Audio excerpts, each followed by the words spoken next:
अस्सलाम वालेकुम नाजरीन, मैं मियां वारुल्लाह कराम एडवोकेट आपको अपने चैनल पर और पेज पर खुश आमदीद। हज़रात मोहतरम, पाकिस्तान के अंदर ये अजीब व गरीब ट्रेंड है।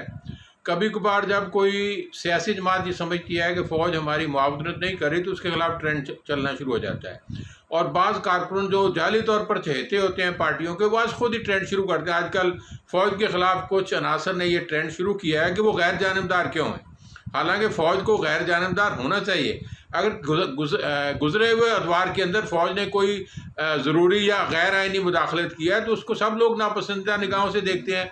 इस बुनियाद पर कि फ़ौज किसी की हमायत नहीं कर रही, खुलकर किसी को तावन नहीं दे रही, किसी लिए सहारा नहीं बन रही, उसके खिलाफ ट्रेंड चलना नामुनासिब बात है। मैं समझता हूँ कि मोहतरम इमरान खान की बिलखसूस ये जिम्मेदारी है कि ऐसे कारकुनान को जो उनसे वाबस्तगी का आधार करते हैं उनको फिलफौर उनको शटअप काल दे और फ़ौज के खिलाफ इस ट्रेंड को ख़त्म किया जाए। पहले पाकिस्तान मुस्लिम लीग ने यह बहुत ज़बरदस्ती ट्रेंड चलाया था कि फ़ौज मुखालफ बयानिया जारी किया जो लोगों ने नापसंद किया था। फ़ौज के ख़िलाफ़ बात सुनने के लिए कोई भी पाकिस्तानी तैयार नहीं है। फ़ौज हमारा कौमती इस्लामती का आला अदारा है, उसका तहफ़्फ़ुज़ करना, उसकी तायद करना और उसकी हिमायत करना हमारे सब के फ़राइज़ के अंदर शामिल है।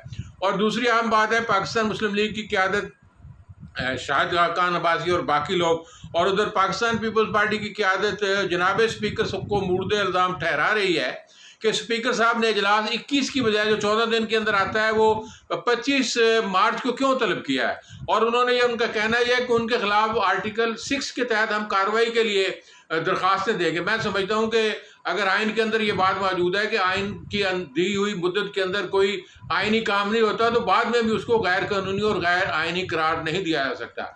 जब मोहतरम बिलावल भुट्टो ने यह बात कही थी कि हम देखेंगे कि किस तरह OIC का इजलास मुनक्कद होता है, तो उससे फिर हुकूमत ने हिफ्ज़ मातक़द्दुम के तौर पर यह काम किया। ये कोई बुराई की बात नहीं है। हुकूमत को इसके अंदर हमें समझना चाहिए कि वो खालिस्तान मजबूरी के तहत स्पीकर ने 25 मार्च का इजलास तलब किया है। और कुछ लोगों की ख्वाहिश है, अंदरून दबी हुई ख्वाहिशें हैं, बिलखसूस इमरान खान के हमायतियों की, कभी 25 को दुआ होगी और इजलास अडजर्न हो जाएगा, फिर सोमवार को इजलास होगा, वहाँ पर तहरीक-ए-एतमाद के बारे में मूव की जाएगी। और दिन मैं ये समझता हूँ मुनासिब स्पीकर साहब के लिए यही है कि 25 तारीख को ही एतमाद की तहरीक के लिए दिन का तकर्रर कर दिया है, 3 दिन के बाद और 7 दिन के अंदर, ताकि वो जो ये आइनी मसला है आइनी तरीके से इसको आगे बढ़ाया जाए। और फिर सुप्रीम कोर्ट के अंदर भी तहरीक इंसाफ की क़यादत ने या हुक्मरानों ने 186 के तहत 95 की वजाहत के लिए कुछ वजाहतें तलब की हैं, उनसे मदद हासिल करने की कोशिश की है। और मदद यह है कि क्या ऐसे अरकान जिन्होंने अजहार किया है अलहदगी का, क्या उनके खिलाफ उनकी नाअहली मुस्तकिल हो सकती है? क्या उनको वोट डालने से रोका जा सकता है, या उनके लिए कौन सी और सज़ाएँ तजवीज़ हो सकती हैं क्योंकि उन्होंने अखलाकी जुर्म किया है? हालांकि आईन पाकिस्तान के अंदर बिलवज़ाहत ये बयान दर्ज है कि अगर कोई रुकने असम्बली अपनी मर्जी और ज़मीर के मुताबिक पार्टी वायलेशन के खिलाफ वोट देता है तो उसके लिए उसको निकालने का एक ख़ास तरीक़ाकार वज़ा किया गया है कि जो पार्लियामानी लीडर है उसके खिलाफ स्पीकर को लिखेगा, स्पीकर इलेक्शन कमीशन को लिखेगा, इलेक्शन कमीशन फैसला करेगा, फिर सुप्रीम कोर्ट में जाएगा। ये तरीक़ाकार है पार्टी के निकालने का, उसी तरीक़ाकार को फॉलो करना चाहिए। मुझे नहीं लगता कि सुप्रीम कोर्ट तहरीक इंसाफ की कोई मुआवनत करने के लिए। मोहतरम वज़ीर-ए-आज़म पाकिस्तान ने बड़ी ज़बरदस्त तकरीर फरमाई है, मालागंज दरगाही की एजेंसी में अपने खिदमात का भी जिक्र किया है कि पाकिस्तान के लिए उन्होंने क्या क्या खिदमत अंजाम दी है, एब्सोल्युटली नॉट का भी जिक्र किया है, और फिर यूरोपीय यूनियन के बारे में भी जिक्र किया है। और अपनी जो खिदमत 16 मार्च के हवाले से एक कौमी दुनिया भर के कौमी ज़मीर को जगाने के लिए इस्लामोफोबिया के बारे में करारदाद ये भी उन्होंने बहुत बेहतर अंदाज से गुफ्तगू किया है। और साथ उन्होंने ये बात कही है कि लोटों और ज़मीर फरोशों के अंदर भी फ़र्क किया है कि अगर कोई फ़र्द अपने मैच टिकट के लिए छोड़ देता है तो लोटा है, अगर वो फ़रोख्त हो जाता है तो वो ज़मीर फरोश है। और साथ ही उन्होंने कहा कि हमारे जो लोटे या ज़मीर फरोश हुए हैं, मैं चूँकि बाप की हैसियत रखता हूँ उनको माफ़ करने के लिए तैयार हूँ। मैं चाहता हूँ कि इमरान खान साहब को अपना गन साफ़ कर लेना चाहिए। ऐसे लोग जो जहाज़ भर तशरीफ़ लाए थे वो ही निकले हैं मैदान के अंदर, कुछ अपने ज़ाती ज़मीर की बुनियाद पर जो पार्टी के अंदर जो उनको मुश्किलात पेश आ रही हैं, जो भी सबब हो, ऐसे अफराद जो अपनी लॉयल्टी साबित नहीं कर सके, बेवफा हो गए हैं, गद्दारी का इर्तिकाब किया है, उनको लाने का हुकूमत जाती है तो जाने दें। उनको लाने का क्या फ़ायदा उन पहुँचेंगे? कल फिर वो दगा देंगे, फिर वो दजलो फ़रेब की सियासत करेंगे, फिर मक्कारी का आज़ार करेंगे।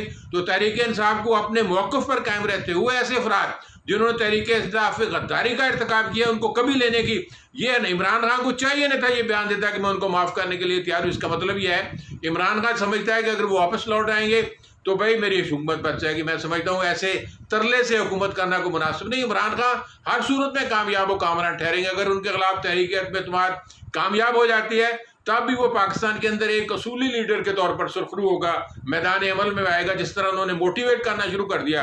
और फिर इमरान खान ने जो बात तंबीह किया है कि ऐसे अरकान जो बागी हुए हैं उनके बच्चों के लोग शादी नहीं करेंगे, उनको लान तान किया जाएगा, मुर्दे कारकुनों को मोटिवेट किया जा रहा है। और शहबाज गिल साहब जो शायद फैसलाबाद से इलेक्शन लड़ने की ख्वाहिश रखते हैं, उन्होंने नवाब वसीर के खिलाफ और राज का रैली निकाली है। तो ऐसी रैलियाँ जो मोटिवेट कर रहे हैं कारकुन, बाज़ हमारे जो एंकर हजरात हैं वो भी अंगेख दे रहे हैं, वो भी तरगीब दिला रहे हैं पाकिस्तान तहरीक इंसाफ को, कारकुनों के आप जलसे करें, जुलूस निकालें। और ये भी उनको तजवीज़ दे रहे हैं कि सुप्रीम कोर्ट, जब अवामुन्नास भी सुप्रीम कोर्ट पहुंच रहे हैं, एक तो हुकूमत पहुंची है, दूसरे अवामुन्नास भी सुप्रीम कोर्ट पहुंचकर अपना हक मांग रहे हैं कि ऐसे अरकान हमने तो वोट इमरान खान को दिया था, ये हमारे साथ गद्दारी कर, यानी इस तरह की फ़ज़ा पैदा कर रहे हैं कि मुल्क के अंदर, ताकि दंगा फसाद हो, फसादात जन्म लें, फितना पैदा हो, लड़ाई झगड़ा हो, आपस में तसादम हो, ताकि मुल्क की जमहूरियत का खाना ख़राब किया जा सके। मैं समझता हूँ कि तहरीक इंसाफ को इंतहाई बरादरी के साथ, बहादुरी के साथ, जिस तरह सुप्रीम कोर्ट ने कहा कि 95 के तहत इसको आगे बढ़ाया जाए, आईनी हवाले से हम सियासी मामला में मुदाखलत नहीं करना चाहते, लेकिन फ़ौज ने अगर ये इरादा कर लिया है, बांध लिया है कि वो किसी सियासी मामले में किसी की मदद व मुआवनत नहीं करेगी, आईनी तकाज़े पूरे करेगी, तो मैं समझता हूँ ये काबिल तारीफ बात है। इसको कारकुनों के अंदर इस बात पर गुस्सा नहीं करना चाहिए, हौसलामंदी। ये तो बहुत पाकिस्तान के दस्तूर की अगर कोई अदारा पाबंदी करता है तो काबिल तारीफ बात है। और ये सिंध हुकूमत के हवाले से जो सिंध के लोगों ने भी इस पर इजहार किया है कि सिंध हाउस पर हमला किया गया, वो तो पुरानी बात है, उनको छोड़ दिया गया। लेकिन अब जो जत्था दर जत्था मोहतरम इमरान खान 27 मार्च को बुलवा रहे हैं और फिर फजलुर रहमान और PDM वाले 25 मार्च को बुला रहे हैं, इससे तसादम का खतरा है। इम्कान गालिब है कि सुप्रीम कोर्ट के हवाले से कोई ना कोई फैसला सादर करके इनको दोनों को घरों की राह दिखाएगी। और बेहतर तौर पर तहरीक-ए-एतमाद से इमरान खान को हौसला मिलना चाहिए कि तहरीक-ए-एतमाद का आईनी तौर पर मुकाबला करें। अगर वो 10 करोड़ भी अफराद वहाँ इस्लामाबाद में जमा कर लेंगे तो उनका तो मकसूद यह है कि अपोजिशन को मौका मौजूद है, अपोजिशन के लिए खुला, कि वो 172 लोगों को इकट्ठा करे। अगर वो 72 लोगों को इकट्ठा करके अदम-ए-एतमाद की तहरीक मूव कर देते हैं और तहरीक कामयाब हो जाती है, तो पाकिस्तान के अंदर इमरान खान की बल्ले बल्ले हो जाएगी कि उसने एक आईनी तरीके को अख्तियार करते हुए अपने अख्तियारात को तज दिया है। और फिर देखेंगे कि हम ये जो खिचड़ी पकड़ी हुई है मुल्क के अंदर, मुख्तलिफ जमातों से मिलकर कहीं की भान कहीं का कुनबा जमा हुआ है, वो किस तरह हुकूमत चलाते हैं। मैं समझता हूँ इसमें मुनासिब तरीका यह है कि अमन अमान को बहाल किया जाए और अमन फितना फसाद न पैदा किया जाए, तसादम का रास्ता ना अख्तियार किया। तसादम किसी सियासी जमात के लिए, चाहे वो हुक्मरान जमात है जो अपोजिशन, उनके लिए कोई फ़ायदेमंद और सूदमंद नहीं है, इसको चलने दिया जाए। सुप्रीम कोर्ट से वो आप सीख कर लें अगर वो आपकी मदद के लिए वादा। और फिर मोहतरम इमरान खान ने इलेक्शन कमीशन का भी जिक्र किया है। माशाल्लाह हमारे जनाब चौधरी फवाद साहब और असलम आजम स्वाति साहब तो मिन्नत माफ़ी करके इलेक्शन कमीशन में बचे हैं। हमारी हुकूमत का कमाल है कि किसी भी अदारे से इन्होंने उस अंदाज की बना के नहीं रखी जो मौके पर इनके काम आ सके। ये मुश्किलात के अंदर खुद अपने आप को फंसाने वाले हैं, उस दायरे के अंदर लाने वाले हैं। अब चौधरी फवाद को चाहिए या फिर आजम स्वाति को जाए कि वहाँ पटिशन दायर करे इलेक्शन कमीशन को। इमरान खान ने मुखातब किया है कि इलेक्शन कमीशन के पास तो ये सौदाबाजी को रोकने के अख्तियार ही मौजूद नहीं है, उनको बाख्तियार करें तब वो इसको सौदाबाजी को रोक सकते हैं। मैं समझता हूँ इस हवाले से हम दुआ गो हैं कि पाकिस्तान के अंदर अमन अमान की बिगड़ती हुई सूरत हाल ना हो, बेहतर अमन अमान को बहाल किया जाए। वाखिर दाना अल्हम्दुलिल्लाह।